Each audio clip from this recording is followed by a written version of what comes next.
Good day, and our hot topic for today is the transportation sector, which has been a hot topic lately. We will be talking about the MRT and LRTs, to buses, jeepneys, and tricycles. We will be discussing the current state of public transportations and challenges it poses to the commuters. Good morning, I'm Vichenska, a reporter here at the bus terminal, where travelers have multiple options for transportation to get around the city and provinces. Did you guys know that August 28, 1946, bus was introduced in the Philippines? Buwan is established a pioneering bus service in the post-World War II Philippines. The Philtranco is the oldest bus company in the Philippines. The Light Rail Transit or LRT is one of the fastest and most convenient option for getting around the city. With multiple trains running every few minutes, it's easy to hop on and off at various stops from Santolan to Recto. Did you guys know the LRT was introduced on November 6, 1999? President Ferdinand Marcos created the Light Rail Transit Authority on July 12, 1980 by virtue of Executive Order Number 603, giving birth to what was then dubbed the Metro Rail. Another popular option is the Metro Rail Transit or the MRT. This train system runs above the ground and it is known for its speed and efficiency. For those who are looking for cultural and traditional experience, jeepneys are popular options. These colorful vehicles are often decorated with intricate designs and a cheap way to get around. Pinoy jeepneys were made in 1945, just after the World War II, to solve the then mass transportation problem. Filipinos upcycled the surplus jeeps brought to the Philippines by American troops. Leonardo Salvador Sarao Sr. was the owner and founder of Sarao Motors. For a more personal and flexible mode of transportation, the tricycle is a great choice. These three-wheel vehicles can navigate through traffic and are a good option for those looking to see more of the city.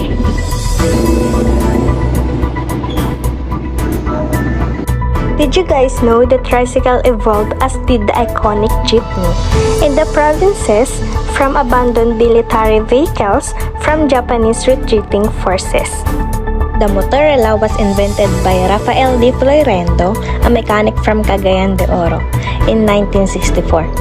Motorella comes from the words motorized and carretela. No matter which form of transportation you choose, it's important to always be aware of your surroundings and stay safe. And that's a look at the different transportation available here.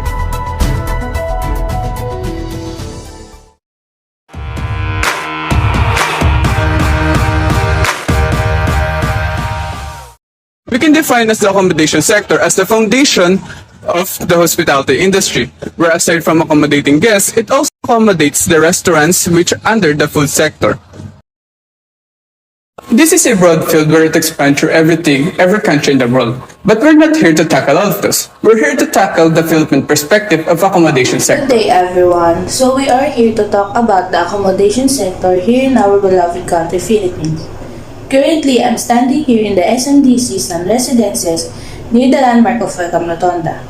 So what is the significance of me being here? Solely to give trivia and things you could do in this type of accommodation. SMDC Sun Residences is formerly owned by the legendary business tycoon Henry C. But due to his passing last 2019, all his businesses and owned land are now under of his children, that commonly known as the C siblings. The SMDC is a condominium type building, means a building owned by many individuals. Therefore, how it became a part of the accommodation sector? Simply because some of the condominium owner transformed their units in many different forms to make money out of it. And did you know that this type of accommodation is what we call staycations, where a tourist or a local rents the condominium unit for a certain time? Now, if you're looking for walk-in hotels, may I suggest going to Espana Boulevard. Espana Boulevard has Red Doors Hotel, Cosmo Hotel, Skyloft Hotel, Dormitels.ph, and many more.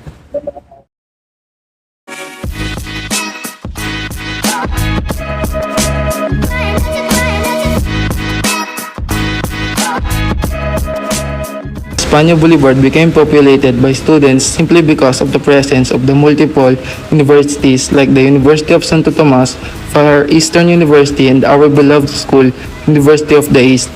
Because of these densely populated universities, many hoteliers take this as an opportunity to build and create their hotels near at these universities.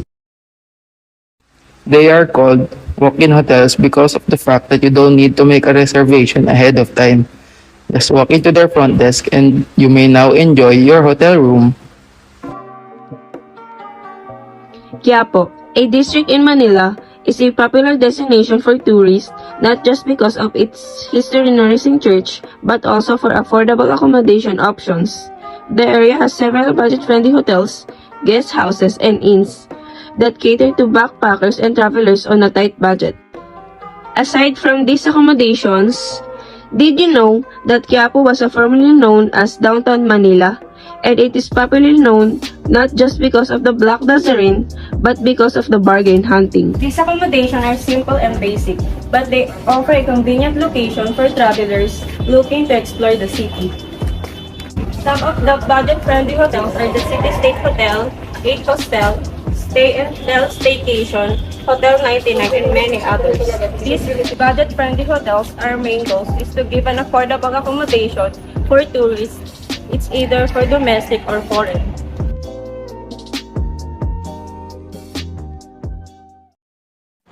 Welcome to your beloved food sector.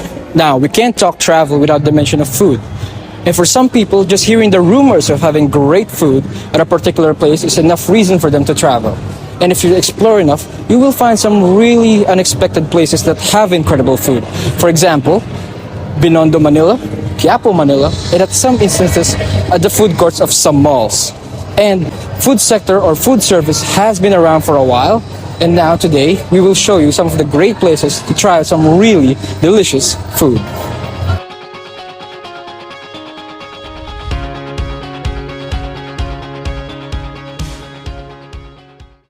Since the outbreak of pandemic, Filipino cuisines has evolved a lot. But before we got here, there are three countries who influenced the food sector in the Philippines. The Americans, the Spanish, and the Chinese, who are the most influential and loved by Filipinos. Today we are here at Binondo, Manila, but before we dig in, did you all know that Binondo is founded by 1594 and it was founded by Captain General Luis Perez das Marias, and this is the permanent settleship of Chinese immigrants. Now, let's explore and hunt food that become a staple to the Filipinos.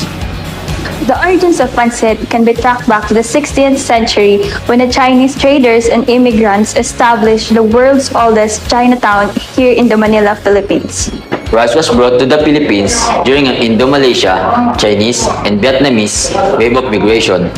2nd century AD, the Chinese were the first to trade with the Philippines, which they called Mal at the time.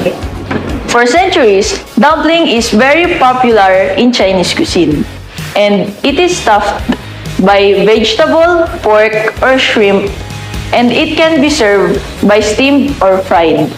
So many Filipinos love dumplings because it can serve any occasion and it can be eaten for breakfast, lunch, and dinner or in midnight snacks. Looking for walk-in hotel. Kasabi mo ba ito isang saan? Isang ano? Isang kulang? Isang kulang. Love scores, ako na masugatan. Dito? Dito sa may immigration. Ito mo suwabe oh. Easy.